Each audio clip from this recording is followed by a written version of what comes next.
call information session.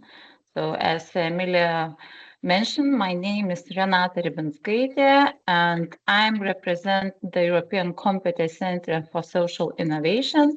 And it's my pleasure to guide you through today's program. So today's session's aim is to provide you with a clear and comprehensive overview of this call. So you will hear directly from the European Commission about the background and objectives of the call, and we will walk through it. Application process, selection and eligibility criteria, financial aspects, including lump sums, and practical tips for preparing a strong application. Through the session, you are welcome to submit your questions via chat, and we'll try to address questions during or after each presentation, and any remaining questions will be answered after the event in a written question-answer document. So we are delighted to have with us today a representative of European Commission who will officially open the session. So it's my great pleasure to give the floor to Raluca Painter, Head of Unit Social Climate Fund, European Globalization Adjustment Fund, and Social Innovation DG Employment. Raluca, the floor is yours. Good morning. Thank you. Good morning from Brussels. Greetings to everybody, and thank you very much for your interest in the Skills Guarantee pilot. I will give you a brief introduction to explain how this call for proposals has been born, what are the aims, the general considerations, and why this is important for the European Commission. Now, supporting employment is a priority of the EU and of the European Commission. The European Commission supports employment both through policy, so adopting strategies, action plans, setting objectives in terms of percentages, numbers, such as the target for 2030, at least 78% of Europeans being in employment by then. But then, very importantly, the European Commission also supports the funding of actions, measures, grants in this case, in order to boost employment levels. And this funding is provided by the European Social Fund Plus. This call for proposals is part of those actions funded by the European Social Fund Plus. And here we work in partnership with the colleagues from ESFA. Social innovation and calls for proposals, such as the one we will be discussing today, represent a way to reflect on new perspectives, new schemes, mechanisms by which increasing partnerships between the private sector and public authorities on one hand, increasing partnerships between companies and social partners on the other hand, we could join efforts and support and increase the level of employment even further in the EU. Now, we are facing a number of pressures in the EU in a number of sectors, starting with the competitiveness angle. So some sectors in which competitiveness leads to growth, others in which geopolitical considerations, economic considerations leads to more pressures, and therefore to workers being under a threat of losing their jobs. The Skills Guarantee pilot aims to focus on those workers that are the risk of losing their jobs. And we want to explore ways to ensure that we overcome the traditional, if I may say so, path whereby if a company is not doing well in a sector that is in decline, some workers would lose their jobs, then they would try to get some training to upskill, reskill, hoping that they would find a job in another company, either in the same sector or in a company in other sector. So our objective, using innovative approaches, innovative partnerships, as I said, between companies, public authorities, public employment services, other authorities at local or regional level, and engagement with social partners, we can change this pattern and be able in certain situations to allow that workers no longer lose their jobs in a company, but when a company is in decline and they're threatened by unemployment, because of other companies are growing and because there's better dialogue between companies, as I said, and the public sector, it is possible to arrive at the matching, so a transition and moving workers from a company in decline into a company that is growing and growing in a sector, for example, care, or growing in a sector that is strategic, such as sectors related to digitalization, to defense, biotech, etc. So the skills guarantee pilot is simply a way to test this type of matching of workers that might lose their jobs and have chances to become employed in companies that are searching for workforce. And then, should the workers do not have all the skills that are needed for the new job in which they are transferred, they would benefit from training programs either on the job or financed by the company that hires them, or it's financed by a partnership that is to be determined in consideration of those that participate at the transnational project. We, from the point of view of the European Commission, we are testing through this pilot just the first phase. So different partnerships that would allow to achieve such a matching of workers and employment and providing upskilling and reskilling that is needed. And then later on in the next years, we hope that such a concept that proves to be very effective could be used at larger scale in different, in a variety of sectors of activity. Because of the limited budget that we have and the limited time frame, we have chosen to focus this pilot on the automotive sector and the related supply chains. Why did we choose this sector? It's because in the automotive, we see a number of transformations, a number of pressures.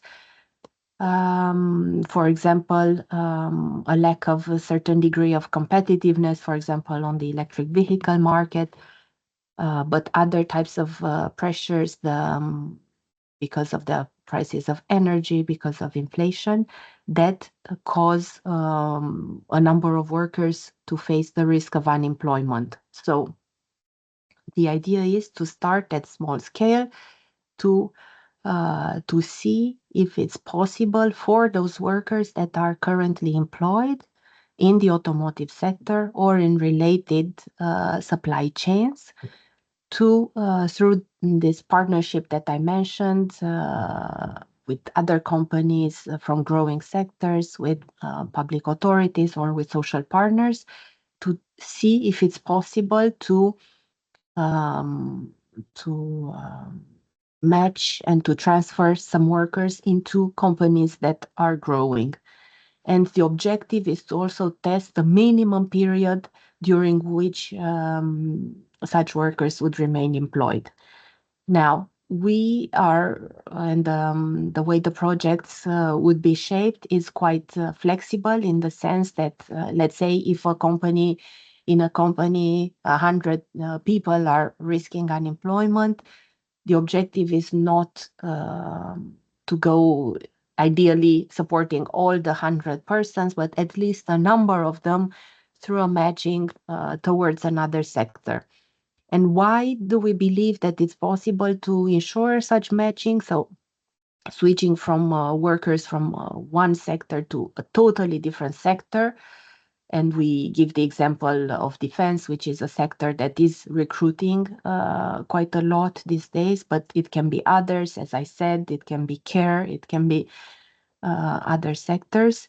We believe because of the skills that people have, because a number of skills are transferable to other jobs that exist in other sectors. And for the skills that those people do not have, part of the financing which is available in the context of this call for proposal would be precisely to design training programs that would equip the workers with the necessary skills to undertake those jobs. So you will hear from the colleagues from ESFA more precisely the types of mechanism that we are trying to test. But a key message that I would like to pass is that we really look at exploring a stronger dialogue, stronger partnerships between, as I said, companies on one hand, social partners on the other hand, or companies and public employment services or other authorities of the member states. And then, of course, we would be looking at financing transnational projects, and the colleagues will explain what we mean by that, and then the minimum requirements which are needed for such consortia for transnational projects. Thank you. Thank you, Raluca, for your welcome and partly a presentation of the background of the call. And I invite my head of social European Competence Centers for Social Innovation, head Neringa Poškutė, for welcome words. Thank you, Renata, and thank you, Raluca, for providing the background and the rationale of this call. And a warm welcome from the team of the European Competence Center for Social Innovation for all the participants of this information session. So today marks a key moment in the life of this call, and this session is designed to ensure that all potential applicants share a clear understanding of the objectives, expectations, and strategic context of the Skills Guarantee pilot. And at the heart of this goal lies a very clear and timely ambition to pilot a skills guarantee that enables workers in the automotive sector and the related supply chains, as Raluca mentioned, to remain in employment by supporting their transition into strategic and growing sectors. Therefore, let me mention that the call places strong emphasis on coherence and also credibility. And successful proposals will clearly connect labor market needs with skills development, employment incentives, and job placement. And also they will demonstrate effective cooperation between public authorities, companies, social partners, and education and training providers. They will also show how impact will be measured and how successful approaches can be sustained and scaled beyond the lifetime of the project. Equally important are the financial and procedural aspects of the call. A sound understanding of lump sums, funding, eligible costs, payment arrangements, and also the assessment criteria is essential for developing proposals that are not only innovative, but also realistic and robust. So today's session will guide you through these elements in a clear and very practical way, helping to avoid common pitfalls and also focus together on your efforts where they matter most. And allow me to briefly acknowledge those who make this call and today's session possible. So we sincerely thank the European Commission for its strategic leadership. And also I would like to thank the European Competence Center for Social Innovation team, whose expertise and also dedication underpin the design of this call and whose role is to support you all throughout the application process. And let me emphasize one key message, that this is the supportive process, and the European Competence Center for Social Innovation is not only managing the call, it is here to help you to succeed. And today marks the beginning of this ongoing dialogue. And the question is you ask, the clarifications you seek, and also the connections you begin to build, including through the upcoming matchmaking event, are all essential to developing strong and also impactful proposals. So we encourage you to approach this call with both ambition and huge responsibility.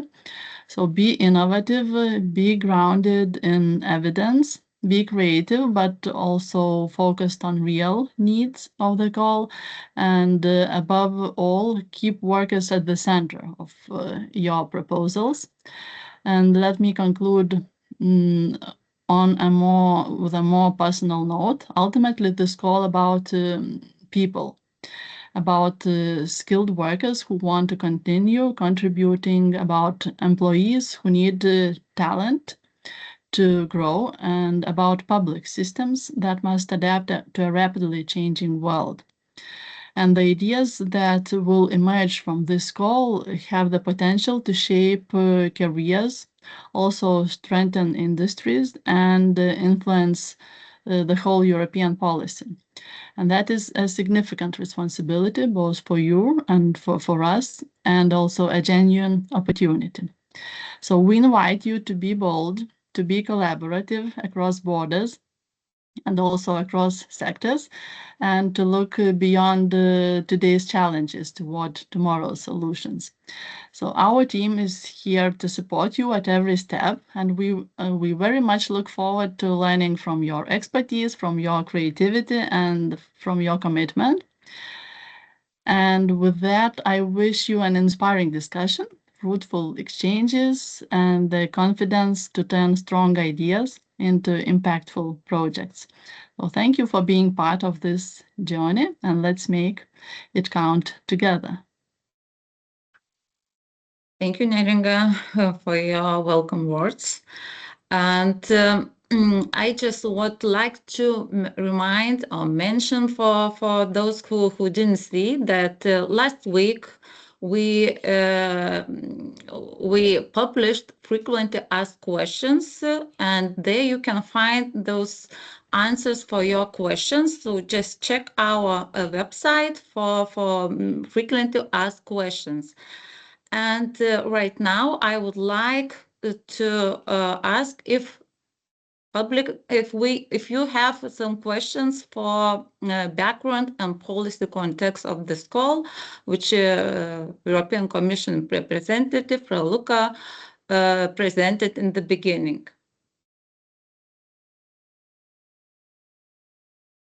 Yes, we have.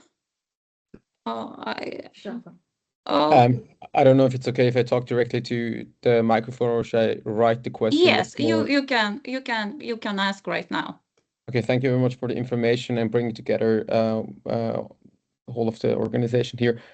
From our part as a private company, which is based on developing quantitative analysis of skills of different employees, and then to match between skills aligning with the necessary job to find missed skills. Our question is, we have some private partners or public partners, but we don't align completely.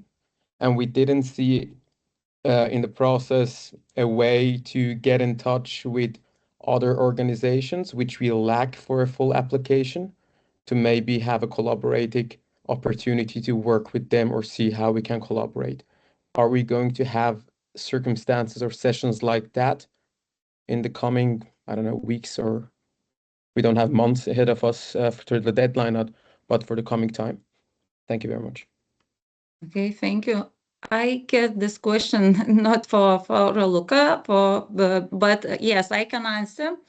We are planning to have a matchmaking database, and it will be presented later. There you can find suitable transnational partners. We are planning to have those sessions next year, 12 from January 12th, I guess. So it will be presented in the upcoming slides. So you can try to find those possible partners. And Thank you very then, okay, we have more questions. Isabella? Yeah. Hi. Mhm. Good morning. Thank you for the presentation. I'm Isabelle Barthès from Industrial Europe. You've mentioned that the idea of the grant is to cover the cost of the upskilling, reskillings of workers that are likely to lose their job. Can we actually also cover the wages? Because when you go from one company to one sector, I mean, you might have a period of without having a job, actually. So, I mean, does it actually also cover the wages? Thank you. Thank you, Isabella, for your question. So I guess that part for financial part, it will be presented in the next slides. So saving our time, maybe we can ask European Commission some background question about the call. If not, so those all technical call-related requirements will be presented later. Raluca, would you like to mention something? I didn't. Would you mind repeating? Sorry, there was some background noise here. I didn't fully grasp what background element I should provide. No, Sorry. I thought maybe you would like to mention something. If not, so we can move on. We can move on, and then we see after you go more into detail presentation if there remain some issues to be addressed. Okay. So thank you. So now we are moving to our next presenter, and I would like to invite my colleague Dovilė Beduet from European Competence Center for Social Innovation. And Dovilė will present the project design, requirements, eligible activities, target group, potential beneficiaries and partners, and other key elements of the call. So Dovilė, the floor is yours. Yes, good day, everyone, and thank you for joining this info session. I hope you hear me well. So today I will walk you through the main aspects of the call. We will talk about the aim, eligible participants, what kind of activities are expected, and how to design your project. My name is Dovilė Beduet, and I am project coordinator at the European Competence Center for Social Innovation. Next slide, please. The Social Innovation Plus initiative is part of the ESF Plus and is implemented by the European Competence Center for Social Innovation. Its role is simple. It supports new solutions to challenges in employment, skills, education, and social inclusion. It does this by funding transnational projects and by promoting mutual learning, capacity building, knowledge sharing, and networking all across Europe. Now that we have seen the initiative behind the call, let's look why social innovation matters. So on the next slide, yes, thank you. The social innovation, as you have read or not yet in the call, it's at the heart of this call. And under ESF Plus initiative, it refers to new ideas, services, or approaches that better address social needs and create new ways of working together between different stakeholders, such as public authorities, civil society, and the private sector. So in simple terms, it's not business as usual, but new solutions that work. And with that, let's move from the concept to the practical details of the call. So here they are. Projects can last up to 24 months. The estimated grant per project is between 2.5 and 3 million euros. The total call budget is 14.5 million euros. Funding is provided as a lump sum grant, and only consortia can participate in this call. Next, here's the timeline you should keep in mind. So first, well, the call is already open. The deadline will be in end of January, 29th of January at 5 p.m. Then the assessment of applications is planned through February and April. And by June 26, we expect to sign grant agreements. And now let's focus on the main objective of this call. So as both Raluca and Neringa mentioned, the aim is to support projects helping workers from the automotive sector and related supply chains, especially those at risk of unemployment or in professional transition, to move into jobs in strategic and growing sectors using innovative approaches. So there are the keywords highlighted on the slide. We really want to focus you on those words. And next slide, you will see the target group. Let's take a moment to focus who the call is for, because this is one of the key eligibility points. So once again, the target group is workers who are currently employed in the automotive sector or indirectly linked supply chains.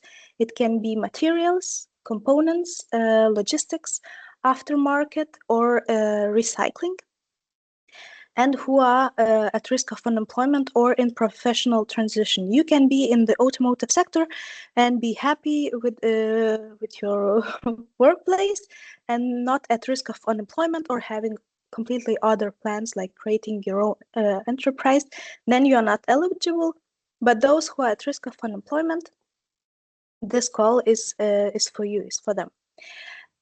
So anyone outside these sectors is not eligible, and people who are already unemployed are not eligible because the call supports current workers who need reskilling or upskilling. And we have also received a question during registration to this info session. I will read it out loud. Can refugees, asylum seekers, or long-term unemployed be included? So once again, refugees and asylum seekers, yes, but only if they are currently working in the mentioned sectors and are at risk of unemployment or in transition. However, for the long-term unemployed individuals, it's no. The call does not cover people who are already unemployed. So the distinction is essential to ensure that your project stays within the scope of the call. And to reach that goal, projects must be implemented through one of the three delivery mechanisms. They should be led either by a social partner or private sector actor, a public employment service or public authority, or a public-private partnership. So there are three delivery mechanisms. At the moment of the application, you will need to pick one of them. It's mandatory. Also, we received a question that fits well here. I read it. If we want to develop a certain product together with the ministry, is this call suitable for us? We would focus on a public-private partnership and involve staff from both the private company and the ministry. So now that you know 3 delivery mechanisms, you know that the answer is yes. Public-private partnerships are fully eligible under this call, and consortia may include both public authorities such as ministries and private organizations. And staff from both sectors can take part in the project's activities. However, it's important to note that the call does not fund general product development. So keep that in mind. Any joint work must clearly and directly support the core objective of the call.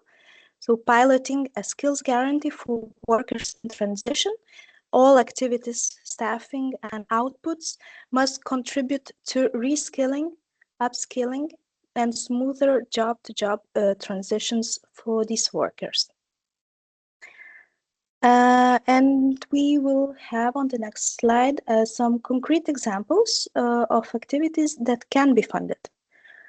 So first is mapping target groups and skills needs, outreach and matching with employers, upskilling and or reskilling activities, financial or non-financial support to employers, and participation in mutual learning events organized by the European Competence Center for Social Innovation. So keep in mind that this list is non-exhaustive, and you are very welcome to be encouraged. You are very welcome to be creative and suggest more activities. Yes, all the activities, most importantly, they need to clearly contribute to the expected outcomes. So in short, projects should mainly focus on securing at least 6 months of employment for the target group, ensuring that employment is sustainable through the right skills, and supporting smooth transitions to strategic and growing sectors. Let's now talk about the financial scale of the projects. So once again, the grant per project is expected to be between 2.5 and 3 million euros and can cover up to 80% of total project costs. Keep in mind that projects with smaller or larger budgets will still be considered. It's not an evaluation criteria. And of course, co-funding is required. So on the next slide, you will see that projects must provide at least 20% of co-funding. This contribution can come from one partner or be shared across several partners. This is entirely up to your consortium and can be defined in your consortium agreement. You do not need to specify the internal distribution of co-funding at application stage, nor later on. Finally, a key reminder that double funding is strictly prohibited, so the same costs cannot be financed more than once from the EU budget. Next. I'm sorry. Now, who exactly can take part in a project? So here's a wide range of organizations that can participate, including public authorities and employment services, companies, social partners, education and training institutions, research centers, NGOs, community organizations, and funders. Well, this allows for diverse and strong partnerships. An important practical step you will see on the next slide is your organization's validation status. So this you can check in the link provided on the slide, the third bullet point. So if your organization already has a validated Participant Identification Code, PIC. There is no need to submit separate extra registration documents, but if it's not yet validated, you will need to provide legal documents as an annex to your application.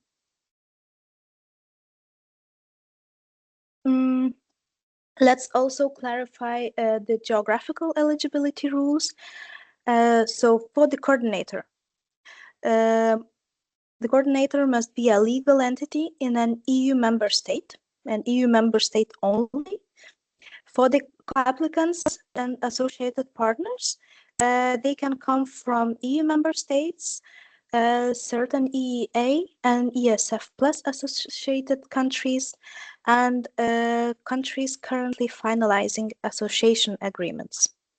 You can have the whole list in the annexes of the call conditions, right?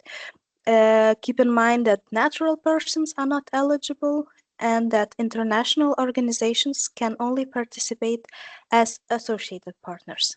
So they can participate, but only under this status. Next, about the consortium.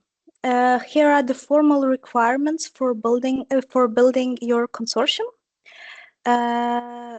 Only consortia can apply once again, and there's a 3-to-1 rule.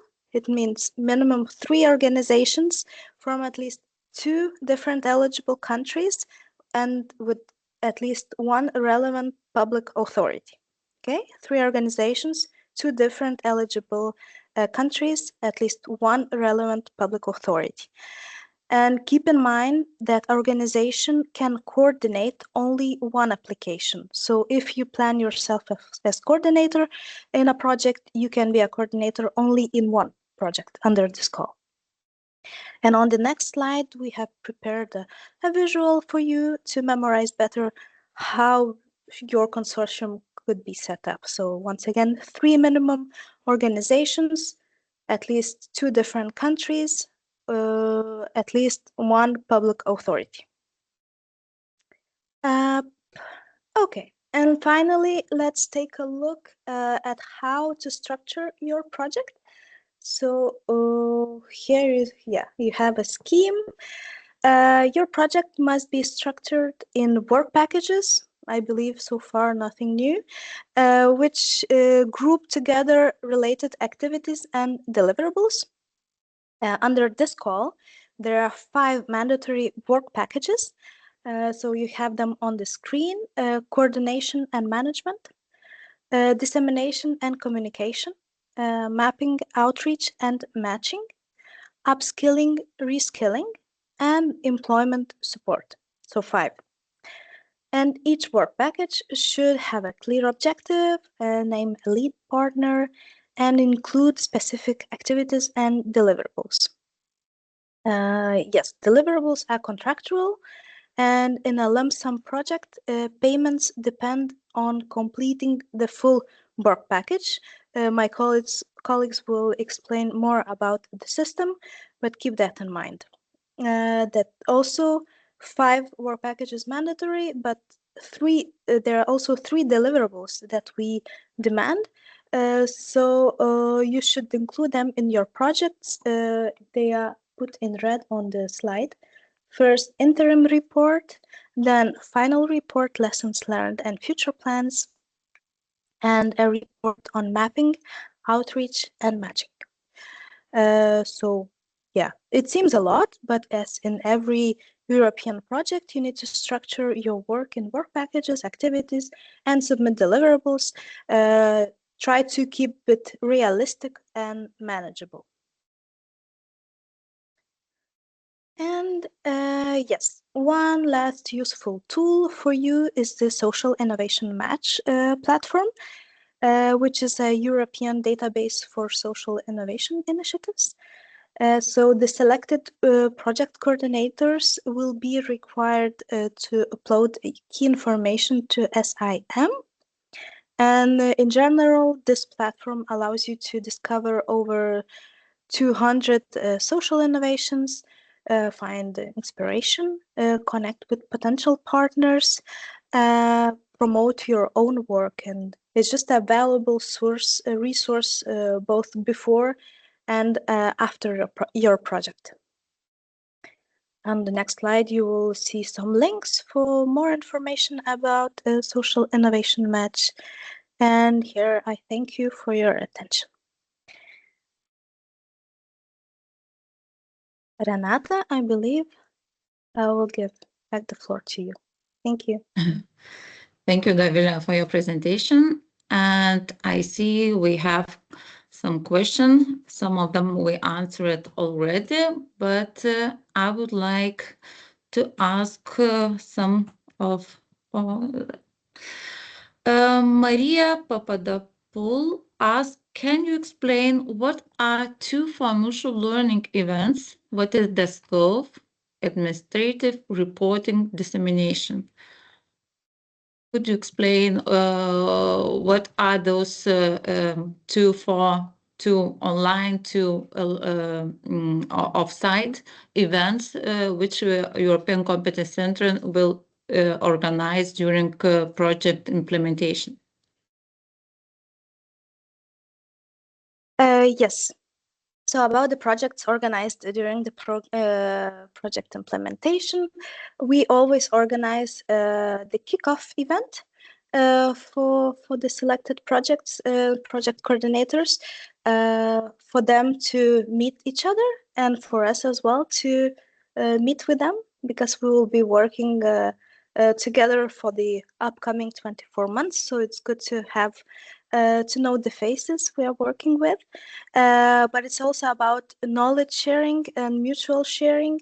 The project coordinators, they introduce their projects on what they are going to work, because even if the goal is the same, each project is very individual, and the social innovations that they want to implement there differ a lot.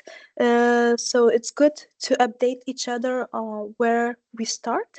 We start together, and we can follow up the process progress easier. So that is one. It can be online or on-site. Also, we have yes, we will have two at least on-site events during the 24-month projects. So the second one would be either in Vilnius, Brussels, or Paris. It's approximative destinations, but it will also be about mutual learning and updating each other, sharing experiences, what's working, what's not, maybe learning from some mistakes or good practices. Yeah, so basically mutual learning. Yeah. Okay, thank you, Dovile. I would like to ask one more question we received. So, question from Laura. Must the companies involved in ensuring employment for 6 months period be members of the consortium? Yes, so all the good question, because I didn't put the focus on it, but let's do it now. All the employment providers must be included in the project. So maybe at the application stage, you will not know who will be the employment provider. So that's okay. You will put all the budget for the coordinator only in a separate work package, where you will write reserved for employment support work package, reserved for employment providers. That's in the case you don't know who will be employing the workers during the project. But if you already know, you include them in the application, and yes, they will need to be in the consortium at least, if not at the application stage, then at the implementation stage for sure, because regranting is not possible. If we give you the money, we expect you to spend it on what you have promised on, and all the promises are made in the grant agreement. So yeah, everybody needs to be included. Thank you. And again, I could ask one more question. Could you please clarify what is meant by delivery mechanism? Isn't this concept related to composition of consortium? Yes, yes. In easier term, we can say it. If we go back, if it's not too far, yes, there are 3 delivery mechanisms. So we mean it by consortium composition. Who leads the consortium? It can be led by social partner or a private sector organization. So it's the first delivery mechanism. The second is led by public employment service or another public authority. So it means that this institution, organization is the coordinator of the project. And the third mechanism is public-private partnership. So a mix, and you share the responsibilities on equally. Yeah. So, and the last question from Laura, it's like the adding for before question. If not at the proposal stage, the companies involved in ensuring employment for the 6 months period, they will be involved in the consortium later. Affirmative, yes. If it's not at the application stage, then it's later. Okay, so as I mentioned, thank you, Davila, for answering question. And we will answer all questions we'll try during presentation time. If not, we'll answer later and we'll send all answers to you after the session. And now we are moving to the next presenter. And I would like to invite my colleague, Eglė Križinauskaitė, and she will explain more about financial aspect of the call, including lump sums for work packages, eligibility rules, and other key financial considerations. So, Eglė, please take the floor. Hello, thank you, Renata. Nice to be here. Nice to see so many people joined, asking a lot of questions. That's always very good. We can just move forward, and I will tell you more about financial aspects and exactly about the topics that Renata mentioned. So we'll go one by one, and I hope this was going to be beneficial to you. You will get the slides after this call, so even if you don't catch everything I say, you will be able to check it in your own pace. Moving on. As you have probably understood, I hear some background noise, but maybe. This is a lump sum grant, meaning that you deliver results for us and we establish lump sums to understand how much the results you plan to do costs. So this is a simplified cost option. It is actually an approximation of how much the actual costs would be. When compared to reimbursement of actual cost, this funding mechanism removes obligations on cost reporting, meaning we don't want to see invoices, we don't want to see work timesheets. What we want to see is the actual result and proofs of the work that you've done. So that's, I know, often can be quite tricky to crack, but once you do it, it's actually very, very nice for both sides. Moving on. Why we use this form? So first and foremost, because we are very interested in the content. We want to spend more time understanding the work you do rather than looking into the documents. This leads to significant simplification of the reporting, and we hope that it also leads to reduced financial error rate. What's also important to understand that we will spend a lot of time in the beginning, like preparing the applications, evaluating them, establishing lump sums, which might be sometimes nerve-wracking and time-consuming, but then it leads to a simpler process in the project implementation. And when the lump sums are fixed, they will not be questioned or changed during the, in this case, up to 24 months of the work we have together. Moving on.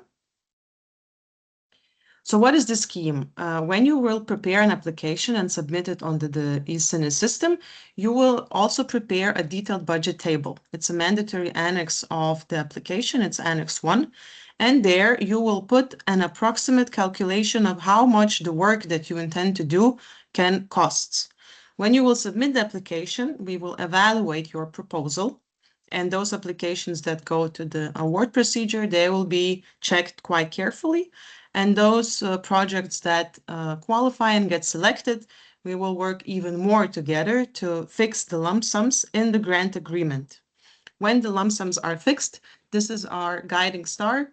And when we understand that the work that you promised to do is submitted and approved, then the lump sums are accepted. I'll go through that a little bit in a bit. Next slide, please. So lump sums are established on each work package. You calculate how much each package costs, and then that combines into the total project lump sums. Those are established once again. The detailed budget table is your number one tool for working with lump sums. Then we will assess if the costs that you propose are eligible, are they realistic, are they needed for to reach the activities that you propose. And of course, the 80% rule does apply here as well. Next slide, please.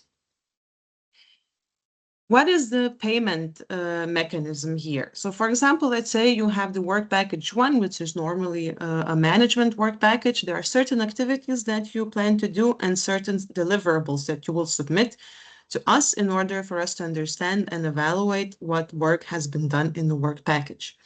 When all activities and all deliverables are completed, the lump sum is accepted.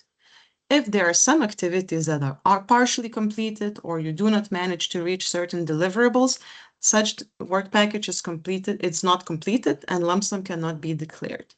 If you do not finalize the work in the first reporting period, you can finalize the work packages with the final reporting of the project. Next slide, please. What does it mean in practice? So for example, you say that you are planning to do certain study visits, and the deliverable here would be 3 study visits completed. You will submit to us agenda, list of participants, main takeaways, etc., etc. But let's say you only completed 2 study visits upon the first reporting period, then such work package cannot be completed, is not considered completed, and the corresponding lump sum paid cannot be paid. Once again, work package completed only when all work has been carried out. Payments for partial completed work packages are possible only at the end of the project, meaning that at the end of the project you didn't manage to do all study visits, then the amount of the grant will be reduced accordingly.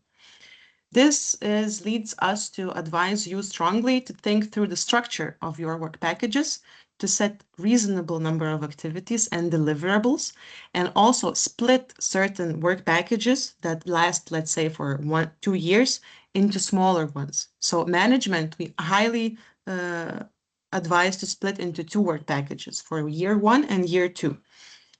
Leads us to the next slide, which I really want you to look in, is, the next one. Yes, so the critical cash flow reminder. From our experience, we see that quite often applicants fail or struggle to plan their work in order to keep the cash flow going. So the first pre-financing you will receive is 50% of the grant. And you need to spend 70% of that first 50%, and bear with me, that sounds a little bit tricky, in order to get the full amount of the second pre-financing. Meaning, at the very core of it, you should design your work packages in a way that in the first year activities, you spend 35% of the total grant. That's very important. So that's why we urge you to split these work packages into year 1 and year 2. That's because if you submit to us deliverables and show work done only for a small amount of work packages, that reduces the second year pre-financing. So this is a little bit tricky formula, but when you read into it, you're gonna understand it. It's just our reminder to spend some time with it and think about the cash flow, because with the lump sum mechanism, it's always a little bit different. Next slide, please. So we come to the detailed budget table, the Annex 1 to the call conditions. Here you show us the estimated costs per each work package and per each beneficiary. It's filled by each, it's filled mostly by the coordinator, but we get to see how much you plan to spend by each beneficiary and all together. You can see a very useful video in our YouTube channel. There's going to be a link in these slides. You can also find it on our website. It's an online tutorial how to work with the detailed budget table. And I probably should remind you that all costs must be calculated in euros. We don't accept any other calculations. Next slide, please. How it works. So the detailed budget table, or as we say, DBT, and we're going to use it quite a lot, is a smart Excel document. So in the beginning, you will put the number of beneficiaries you have and the number of work packages that you plan to have, and then the Excel file will generate as many sheets as you plan to have beneficiaries. So it's a smart document, and that should help you to work with that. So this is going to happen in that file. Next file, please. Yes, and basically what you need to do is to fill the columns of units and cost per unit. There are three different categories of costs that are eligible, so you don't need to change the names of entry points. You just need to fill in the units because the costs are quite established. Let's move to the next slide where I tell you more about what are the cost categories. So first in the A category, we have the personal costs, so HR, basic HR costs. Then we have the purchase costs, which are split into the travel, subsistence costs, and then other goods and services, so hiring external, renting venues, so on and so forth. The C category, which is special for this call, is the subsidized employment. Here you need to show and calculate how much you plan to spend on employing the target group. And then the D category, it's the usual indirect costs, which here is a flat rate of 7%. Next slide, please. Here I will not go into much detail. I just ask you to read about it in call conditions. It's section 3.3. But basically, costs must be attributed to each beneficiary. They need to be linked and necessary for the implementation of this project. They need to be reasonable, justified, and first and foremost, comply with the principles of your national legislation. So you first need to think, would that be fine with our national accounting system and public procurement rules? This is a rule of thumb. Next slide, please. Personnel costs. That's a little bit tricky for some, but you'll also get it. In our calls, we use the personal effort that we encode in units, and it's easiest formula to think in an example. Let's say in work package 1, we have 2 researchers that work both part-time in this project, and they both work 10 days per month and only 10 months for this project. So here the logic is quite simple. We take 2 people that work 10 days per month in 10 months, and we divide it by 17.92. This means that in 1 year, there are 215 productive days. There's a little formula that shows you, and that's why thus we have this division. So you get the personal effort for these 2 people, 11.16. And then that is multiplied by the costs of the person working on the project. So the average monthly costs is the costs for the last 12 months of full-time week divided by 12. So simply calculating the annual salary that would be paid for such position in a full-time job. Next slide, please. When you get these two numbers, then you go back to your detailed budget table and you put here in the unit cost, here we calculated 2 researchers, but it's written researcher. Thus, you will explain all of this calculation in the comments section. However, here you can see that we put 11.16 multiplied by 4,000, and then down there are also indirect costs calculated automatically. Next slide, please. When it comes about travel, accommodation, and subsistence cost, we kindly ask you to always use the decision of the European Commission, where these units are fixed. It's very easy. You don't need to think much. You just go to the table, you see from which country you travel, how many kilometers, how many people, and put these numbers in the table. All unit costs cover a return trip. However, of course, you can just use one-way distance, but then also, again, there are links that help you to do that. And we always urge when unit costs are available to use unit costs. If they are not mentioned in that decision, actual costs may be used.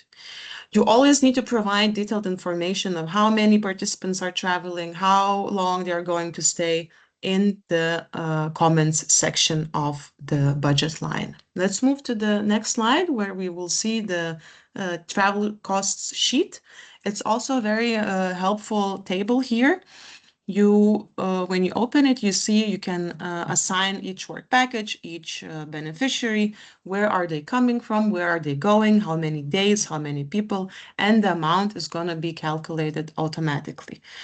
In the comments section, you must always write detailed explanation of what is this trip. Does it relate to activity 1.5, traveling to the study visit, this and that? The comment section must be filled. That's quite important and often overlooked. And then on the right, you will see the table will calculate automatically the costs that are attributed to each beneficiary.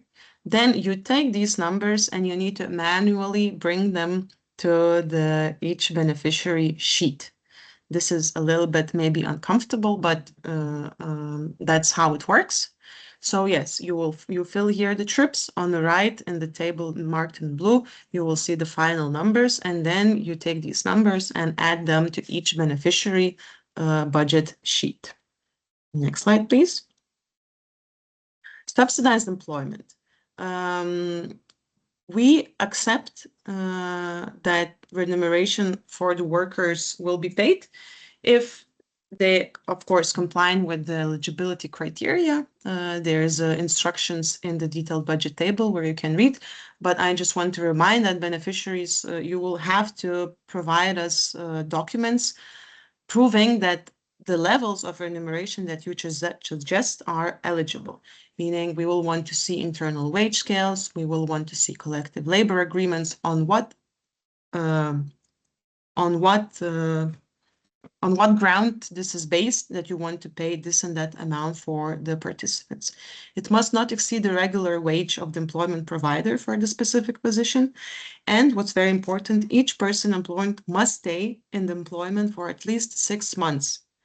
You can have part-time employment as well, but you will have to report and indicate numbers in the full-time equivalents. And yes, we will want to see also the confirmation and proof that individual has been employed and the employment status. So this will all have to come as deliverables for concerned activities. Next slide, please. Yes, just here a very quick snapshot from the application or from the detailed budget table. Here you will put how many units, what is the remuneration of month. And once again, we will want to see the proofs of employment. And as my colleague Dovile mentioned, employment providers may not be identified in the beginning of you writing an application. Then these costs are assigned first to the coordinator. And when you find the employment provider, they joined the grant agreement through the grant agreement amendment, and then the costs will be moved to them as new beneficiary of the project. Next slide, please. Other goods and services. So if you plan to purchase other goods, such purchases must comply first and foremost with the national law on public procurement and follow the principles of transparency and so on. You cannot purchase things in between participants, in between beneficiaries. And of course, to justify the purchase, you can freely choose between best value money and lowest price. And when you put costs per unit, for example, you want to purchase services from two different experts, you joined the numbers and then you see that cost per unit is 15,000 euros, just an example. We go to the next slide where this is going to be put in. So we see that here at the expert services, there are 2 units, meaning you are buying 2 different experts to consult you on this and that. And then the average cost per unit is 15,000. You don't need to add multiple budget lines. You need to always give us the average calculation. Next slide, please. When it comes to payment scheme, so as I mentioned, the initial pre-financing is 50% of the signature of the grant agreement, and when you submit to us all the accession forms, the second pre-financing will be paid after the first year, and when we approve the first periodic report, up to 30% of the grant, and then the final payment is paid of the balance, what's left when we approve the final report. All the amounts are fixed in the grant agreement, and they, of course, the amount of the second pre-financing depend on the lump sums declared. So if you do not deliver all the results, the final payment and second pre-financing might be lowered. And that shows quite well in the next slide where we have a little scheme. I will kindly urge you to spend some time. Again, that comes to understand the cash flow of your projects. So let's say that in the first pre-financing is 250,000. It's 50% of the grant. And let's say you spend less than that. So you spend less than 70% of the first 50%, then the grant amount is going to be lower. The second pre-financing is going to be lowered, meaning that we say you still have the money. You didn't do all the work that you said you're going to do. Thus, you don't need as much second pre-financing as was calculated. That's very important to understand to make sure you have the needed cash flow to continue the work. It really is important. And we see that across the projects that it's often a point where applicants struggle to plan their work. Next slide, please. What are the common mistakes? The common mistakes, we see that requested amounts are not always properly justified. We really ask you to provide very detailed descriptions and comments for each budget line you put. You need to provide detailed travel information in the activity description of the corresponding work package. We want to see how many people travel, to which countries, for how many days. If there are personal costs that are under category other, or for all costs that are in B category, they need to be specified in the comments section. So my advice would be just put comments section for each budget line you put. Then you will not have to think, do I need to put the comment for that or not? Simply let us understand what is your reasoning behind the calculations you make. There's a separate sheet in the DBT for the comment section. So simply write comments for each budget line. That's going to be much easier for you and for us to evaluate. Next slide, please. Also, please include the travel costs related to participation in mutual learning events. Those costs need to be covered from your budgets. Participation in these events are mandatory. You will not be reimbursed for the events. So do not forget to include these costs in the travel calculation sheet and then to the overall budget. You should not include any costs incurred by associated partners in the project budget. So if there are travel expenses related to participation of associate partners in your meetings, this is not an eligible cost. In case there are external experts traveling to your meetings, those are eligible costs. And then we advise you to include them into the service costs. Next slide, please. And yes, like how well you make your budget has an impact of how many points you will get under the quality criteria. The quality criteria is maximum 40 points in the award procedure, and the cost effectiveness of the project has 20 points, meaning that there's a significant impact of how well you plan your budget to the overall score of your application. Next slide, please. Yes, read the instructions carefully. Everything is there. There's a lot of text, we know, but once you read that, we are sure that you can find most of the answers in the instructions. Make sure you have filled all the requested information in DBT. As I said, write all the comments. Leave no budget line without a comment. And make sure that the requested amounts and information in the DBT corresponds to the information indicated in the application, meaning that we will look at both documents that we can understand in which budget line that goes, and it corresponds to the textual information you wrote in the application. Next slide, please. That's it.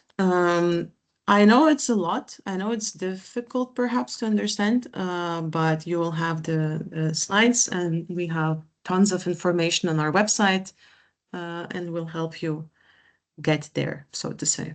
I don't know if there are any questions that we can still take.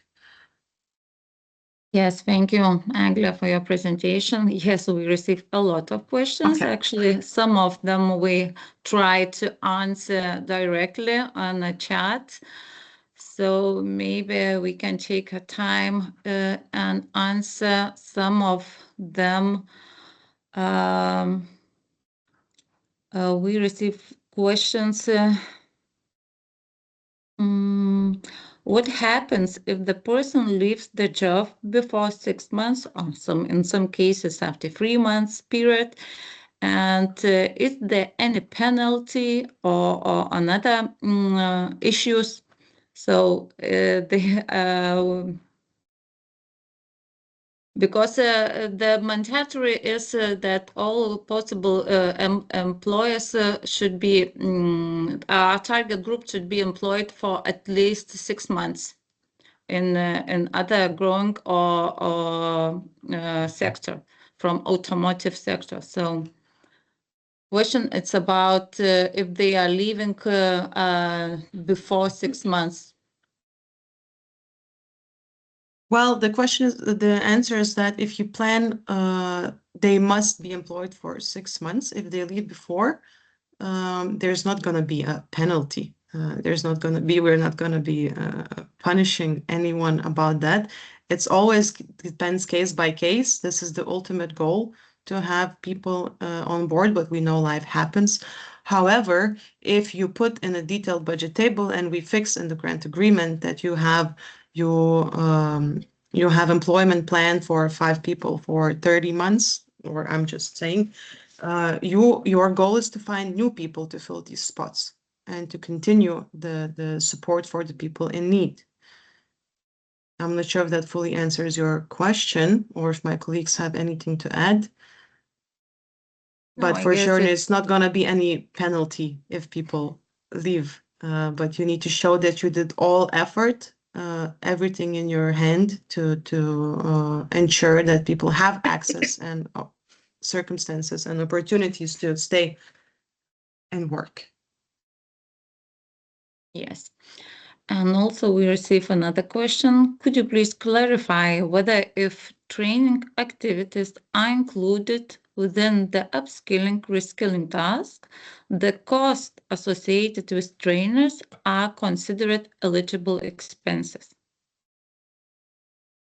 Yes, training activities are included in the upskilling tasks, and you can plan costs for training activities, meaning the costs associated with the trainers are eligible costs. This would go under the expert fees and so on and so forth.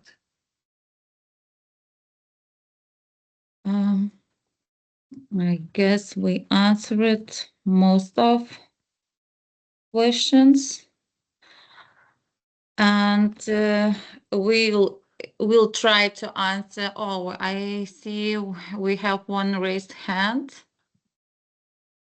Yeah, I'm sorry, I was writing the question, but it's a little long to make it really short. So there is a need for us as applicants to have an organization as partner who would employ workers whom are at risking their job. That would be the first question, and the second question would be, if I'm not mistaken, excuse me if I'm pronouncing it wrong, Painter in the beginning of her presentation pointed out that they are looking to establish and create processes would be eligible to use all over the coming up sectors in Germany and in Europe itself to upskill workers from sectors which are under pressure to find new places, right? So and then regarding the second question, the first question, I don't understand the alignment if the answer of the first question would be yes.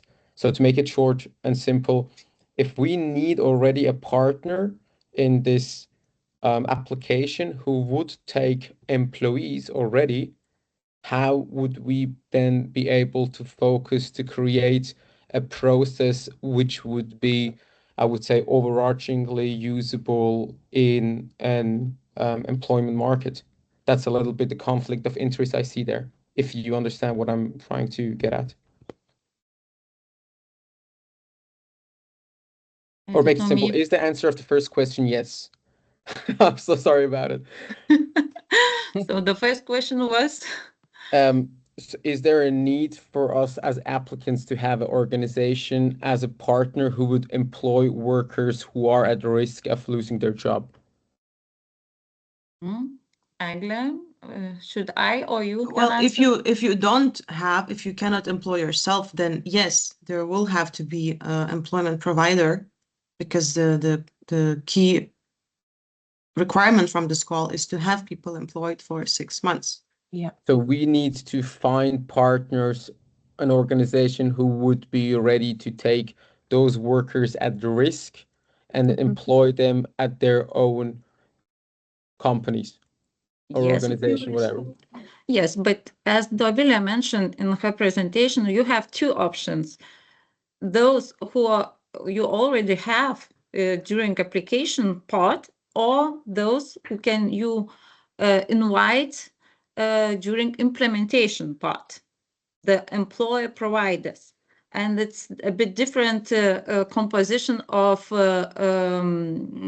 grants in the work packages, as Agla explained during her presentation. Employers providers, they should be included in grant agreement. And then we put them as reserved, as you called them. Like even if you don't have them, we put them as reserved. Okay. You may say that, yes. Okay. And then that, I mean, the duration of this deadline for the application is the 29th of January. You know that Christmas is coming up, and then January is also sacred for some people and not available. Is that usual that the duration for applications like this are limited to, let's say, it's max 60 days, right? Without deducting the days which are actually holidays, etc. Yes, we know the deadlines for applications, for submission of application. I don't know, maybe Raluca, could you explain? Yeah. Indeed. Thank you. I will take this question because it's this, let's say, shorter than the regular 3-month deadline was something that. Can you hear me? Yes, yes. Sorry, I thought I was muted. Yes, so it's the European Commission that requested this shorter deadline. Why? Because there is an expectation to be able to draw on the results of the projects that would be implemented under this call as soon as possible. So we would like to proceed very quickly, and knowing, I mean, you saw the duration of 2 years time. So we want to be able to draw the results as soon as possible. But as soon as possible means in 2.5 years time. So for us, it was important to be able to proceed as quickly as possible. Thank you very much. Thank you, everybody, for questions. I see that we have a time for virtual coffee, and I would like to invite you come back after 10 minutes. So 12:33, and we will continue with our presentation.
Welcome back, everybody. We hope you are refreshed and ready to continue. So now we are moving on to the next presentation, and I'm very pleased to invite Karolina Narkevich from the European Competence Center of Social Innovation. And Karolina will explain the project assessment selection procedures, including operational and financial capacity checks, mandatory annexes, and key elements assessors will focus on. So Karolina, the floor is yours. Thank you, Renata. Good day, everyone. My name is Karolina. As Renata presented, I'm project coordinator at the European Competence Center for the Social Innovation. And today I will talk about the assessment and selection process. I will take around 20 minutes and cover the following aspects. I will start brief introduction and overview of the entire assessment and selection process. Then I will go through each step in more detail. The admissibility check, eligibility check, the expert evaluation based on the award criteria. After that, I will outline the requirements related to operational and financial capacity. And finally, I will conclude with the exclusion criteria. This graph shows the entire process. Everything begins with the admissibility and eligibility check, where we verify compliance with all formal requirements defined in the core conditions. Applications that are found both admissible and eligible then proceed to the expert assessment, also called assessment against the award criteria. At this stage, experts evaluate the quality of your project idea and planned interventions. Once these assessments are completed, the project selection committee formulates recommendations on which project should be funded. After that, the director of the granting authority takes the final decision regarding the project selected for funding and the grant amounts allocated to them. Once the decision is made, we move to grant agreement preparation and signature. After signing, you begin implementation and the monitoring of activities and deliverables. Now let's go through each stage one by one so you have a clearer picture of what they involve.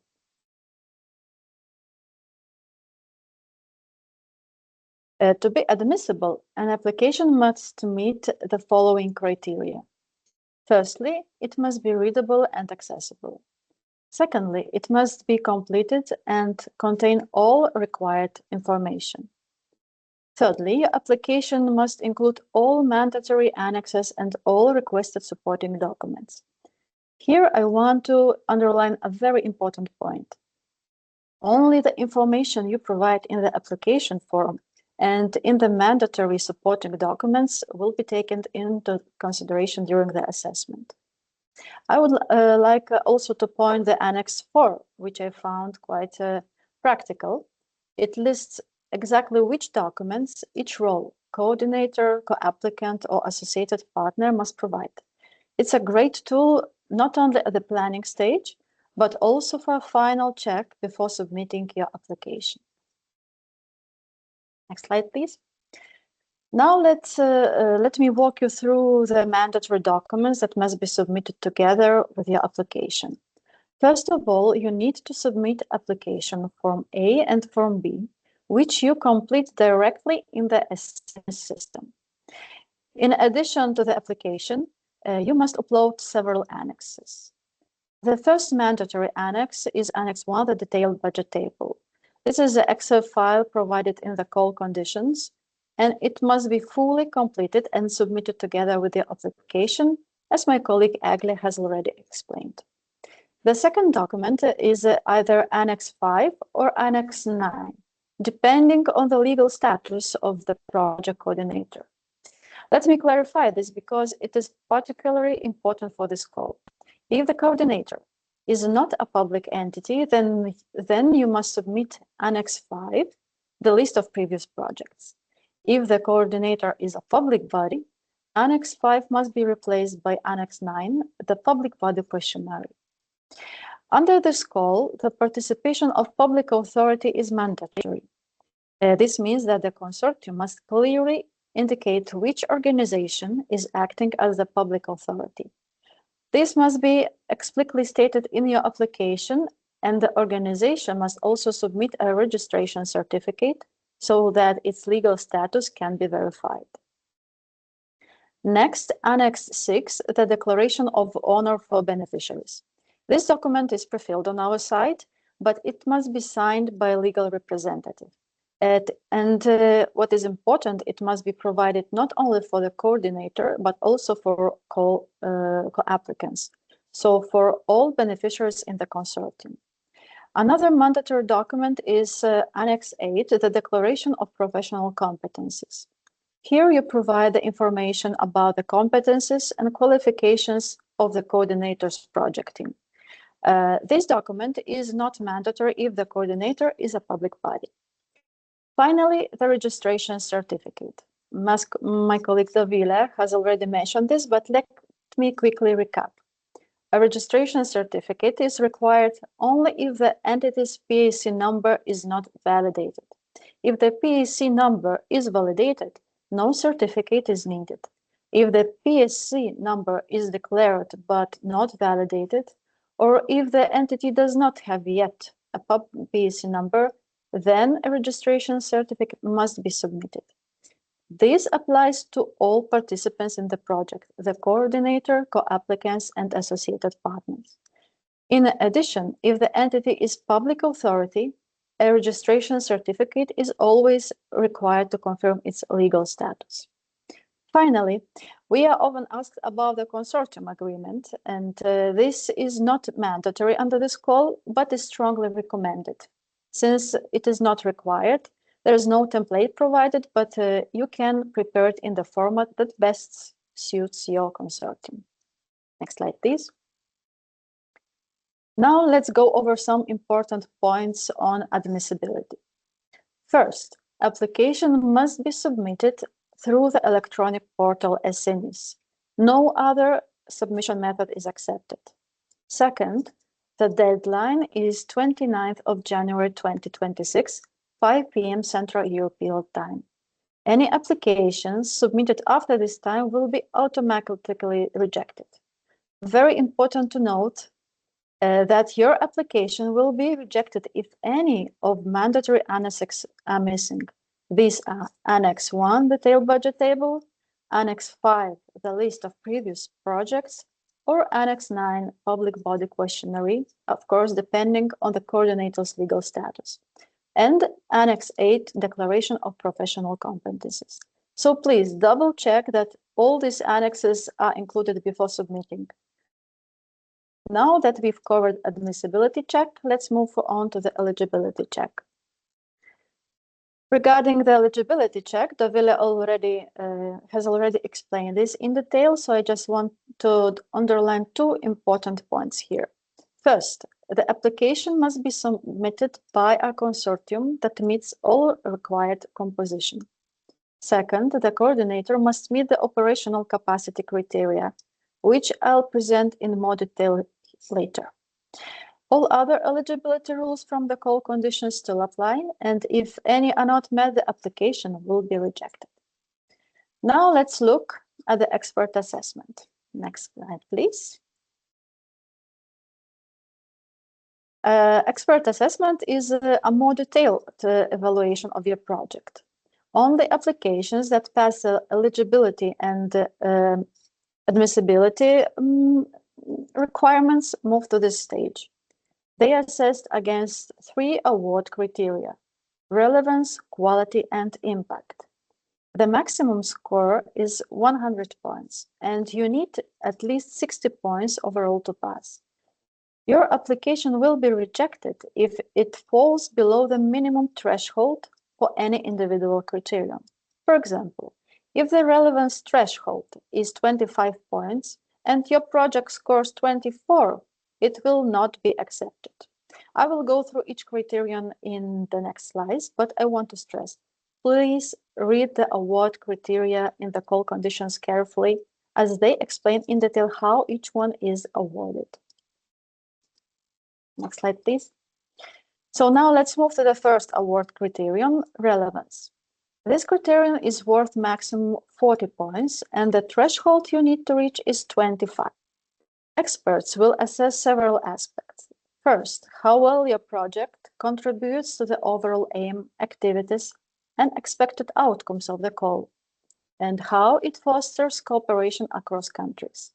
Second, how well your training activities are adapted to the specific needs, skills, and competencies of your target group, and how they respond to the sectoral changes.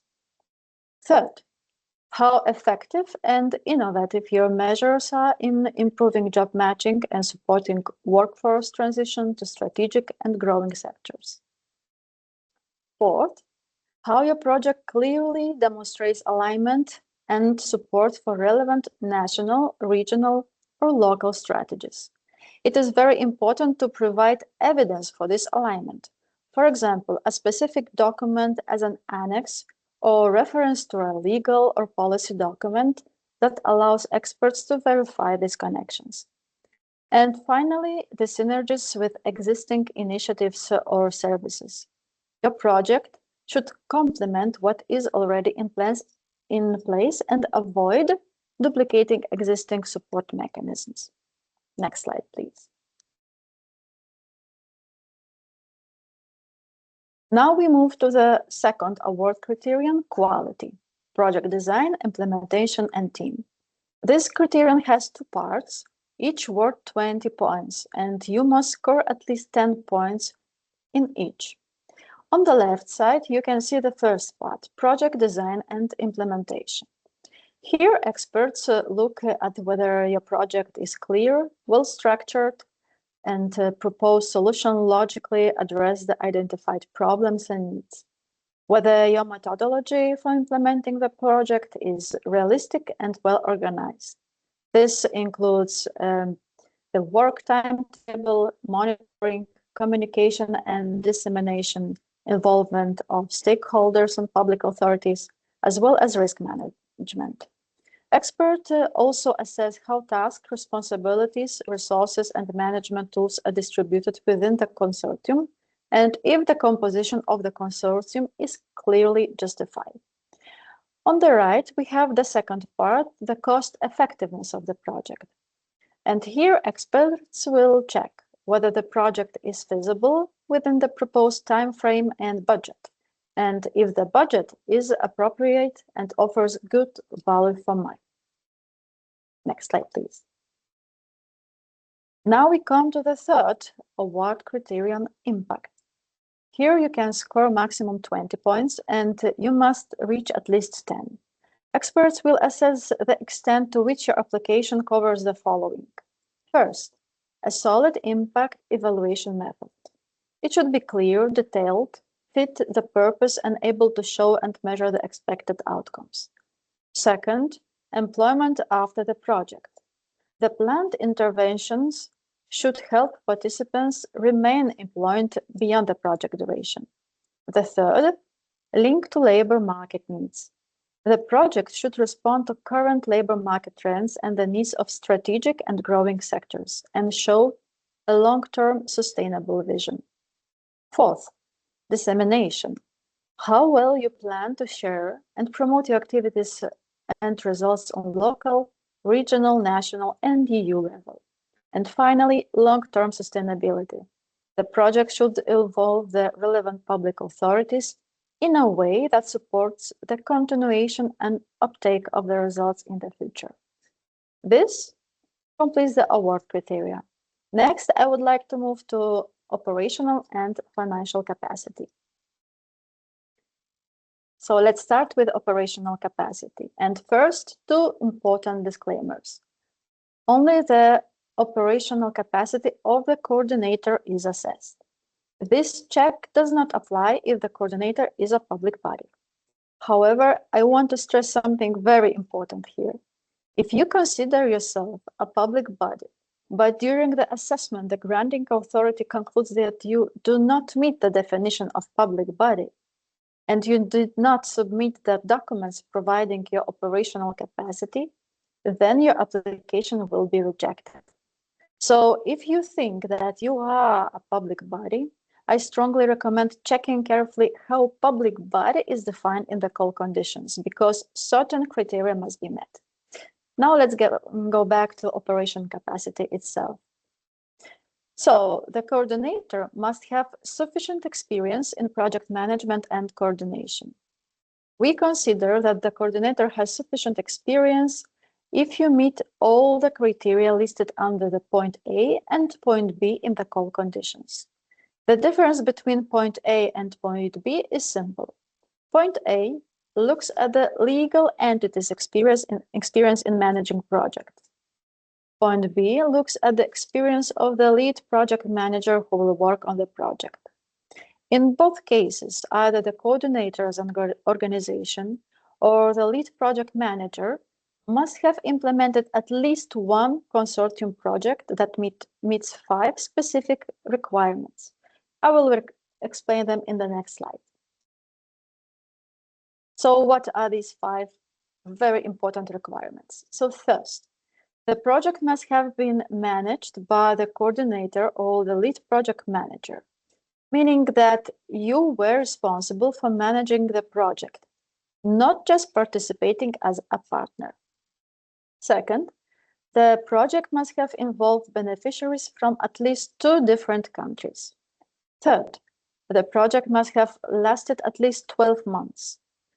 Fourth, the total project budget must have been more than 200,000 euro. And fifth, project must have been implemented and completed between 2021 and 2025. And here I want to emphasize something, that the project you use to demonstrate operational capacity must be fully finished before the end of 2025, that means the end of this year. So it is very important that you provide clear evidence for all 5 aspects. This means you should submit either the project agreement or a link to official website of the granting authority. We must be able to verify the project coordinator, partners, the duration of their project, total budget, and confirmation that the project has already been completed. Next slide, please. So what do you need to submit? Here's a short list of other documents. First, you must submit Annex 5, the list of previous projects. This is a simple table where you enter the necessary information about the projects you have implemented. And I want to stress that it is enough to present one project as long as it meets all 5 criteria. Second, evidence. Evidence proving that a project meets all 5 criteria. And finally, the Annex 8 Declaration of Professional Competences, which confirms the qualifications and English proficiency of the project team. And as I mentioned before, this document is not mandatory if coordinator is a public body. Next, a couple of words about the financial capacity check. First, the financial capacity check applies only to the coordinator, not to co-applicants or associated partners. Second, this verification does not apply to public bodies. However, public bodies still need to submit Annex 9, the legal entity identification form, and an official document providing their legal status. Another important point is the timing. The financial capacity check takes place later, only if your application is pre-selected and for funding, or if the granting authority needs it during assessment. The assessment mainly looks at standard financial indicators such as assets, liabilities, and revenue. But it may also consider other elements such as previous experience with the EU funding or coordinating transnational projects. And the key point is, if the coordinator is found not to have sufficient financial capacity, the entire application will be rejected. So for the full list of requirements and documents, please check the section 7.1 to the call conditions. Next slide, please. And finally, I would like briefly cover the exclusion criteria. These apply both to coordinator and co-applicants. The detailed list is presented on this slide and also set out in section 7.3 to the call condition. In short, an application will be excluded if they are, for example, in a situation that questions their legal, financial, or professional reliability. All applicants and co-applicants must submit a signed declaration confirming that none of these situations apply. That concludes the key points I wanted to share today. So please make sure to read carefully the call conditions, follow all requirements, and submit all mandatory documents. Renata, the floor is yours. Thank you, Carolina, for your presentation. And we received some more questions, but they are more related to Agles and Dovilės presentation. So we're trying to answer them in the chat box. We didn't receive any comments about assessment, selection, or operational financial capacity. So we can move on to the next presenter. And we would like to approach the final presentation of today's session. So I invite Dovilė Beduet once again to present the upcoming events, as I mentioned before, about matchmaking platform. And you can explore more opportunities about that platform. So Dovilė? Yes, hi again. The floor is yours again. Yes.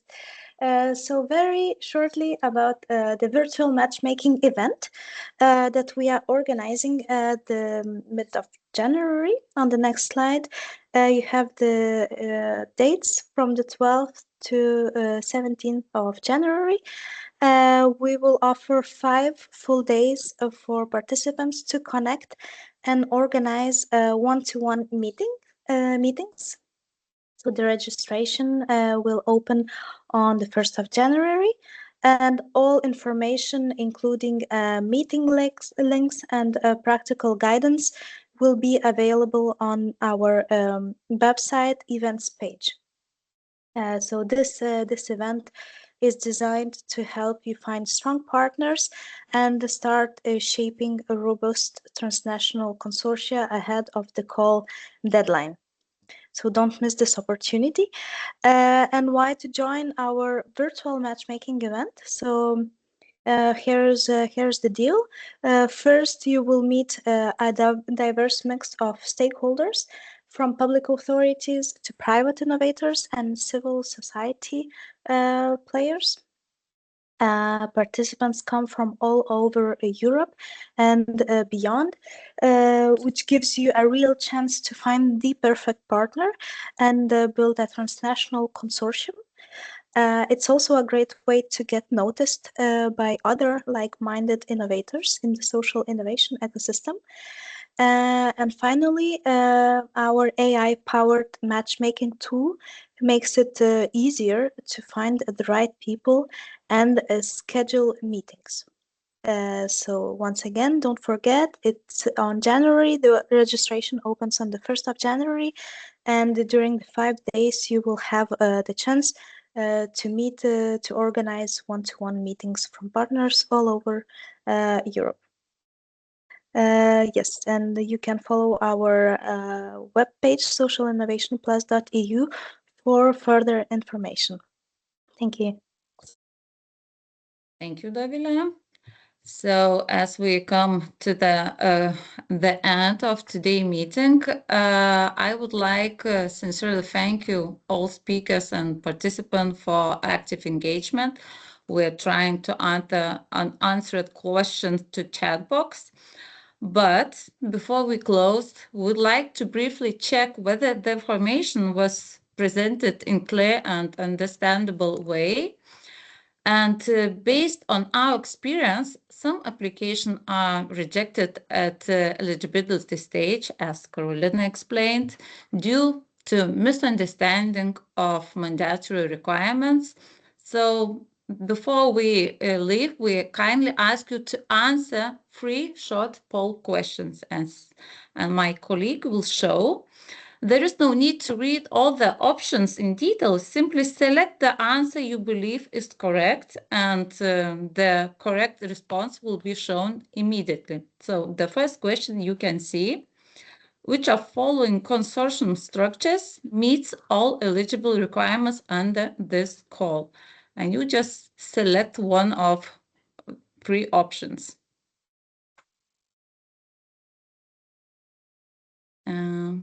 Can we see a poll? Yes. We can wait for a bit, but as I see, the right answer is that yes, free organization from 2 eligible countries, including at least 1 national or regional public authority. So the answer is correct, and everybody understood that question, the right one. The second question is, which of the following is not considered a public authority under this call? And also you can choose one of 3 options.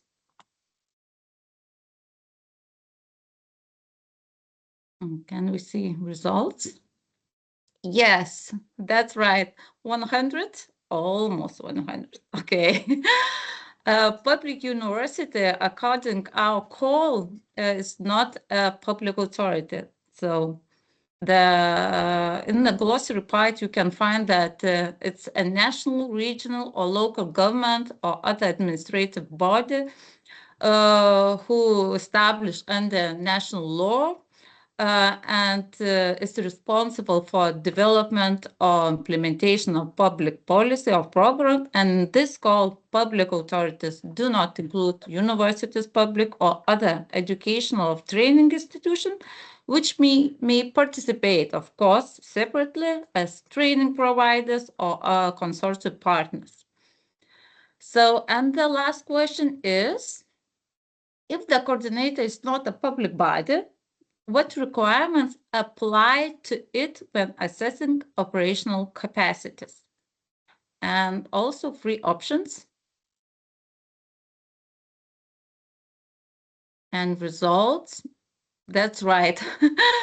The proof that coordinator should or lead project manager manage at least 1 consortium project meeting all 5 criteria: duration, budget, countries involved, timing, and management. And you should submit a link or document to prove that operational capacity.